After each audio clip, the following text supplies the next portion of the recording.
Et petit retour en arrière, la semaine dernière, je tweetais que l'action Ferrari prenait un 6% à cause de la Ferrari Luce, mais que je n'avais zéro inquiétude, la thèse d'investissement ne bougeait pas. Pourtant, combien d'influenceurs vous ont dit vendez vos actions Ferrari, la boîte est morte, c'est totalement fini. L'ADN de Ferrari est mort. N'hésitez pas à aller voir ma vidéo que j'ai sortie sur ma chaîne YouTube où je vous explique que l'ADN de Ferrari est mort il y a des années. Maintenant, le nouvel ADN de Ferrari, c'est quoi? C'est de faire moins, toujours moins de bagnoles en les vendant plus cher. Et moi, ma thèse d'investissement, c'est quoi? Donc là, déjà, on est sur le cours de bourse. On était descendu, bah voilà, de 283 € le 27 mai et on est totalement remonté. On a repris les 6% en une semaine, tout simplement. Donc Ferrari, non, n'est pas encore mort. Mais moi, ce qui me ferait sortir de Ferrari, encore une fois, c'est simple. Je regarde leur foutu nombre de voitures vendues, 13 640. On voit qu'on n'a quasiment pas bougé depuis 2023. Par contre, hop, on va aller ici.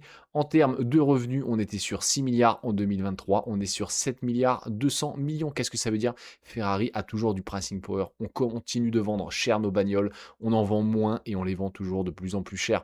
Tant que Ferrari arrivera à, on va dire, je ne vais pas dire arnaquer ses clients parce que c'est quand même de sacrées voitures, mais tant que Ferrari arrivera à soutirer du pognon, de plus en plus de pognon à ses clients, Ferrari aura toujours son mode. C'est ça le mode de Ferrari.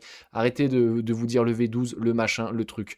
Je vous dis que le seul mode de Ferrari, c'est d'arriver tous les ans avec des modèles de plus en plus chers et toujours plus d'acheteurs qui sont triés sur le volet. Point final. N'hésitez pas d'ailleurs à aller voir la Ferrari Testarossa Spider qui va sortir en 2026. Et dites-moi si Ferrari a perdu toute son authenticité dans ses designs de voitures.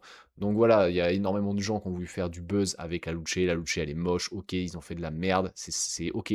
Mais maintenant, le vrai ADN de Ferrari, c'est on vend un tout petit peu plus de voitures chaque année, mais on les vend surtout beaucoup plus cher. C'est ça l'ADN de Ferrari. Maintenant, si vous êtes investisseur, faites-vous des thèses, faites-vous des convictions, parce que le problème, c'est que dès que vous allez ouvrir vos réseaux, vous allez tomber sur les gens qui vont gratter du buzz, sur la moindre merde de votre entreprise que vous avez en portefeuille, et vous allez être tenté de vendre. Et n'oubliez pas qu'en investissement, investir est une formidable raison d'être heureux.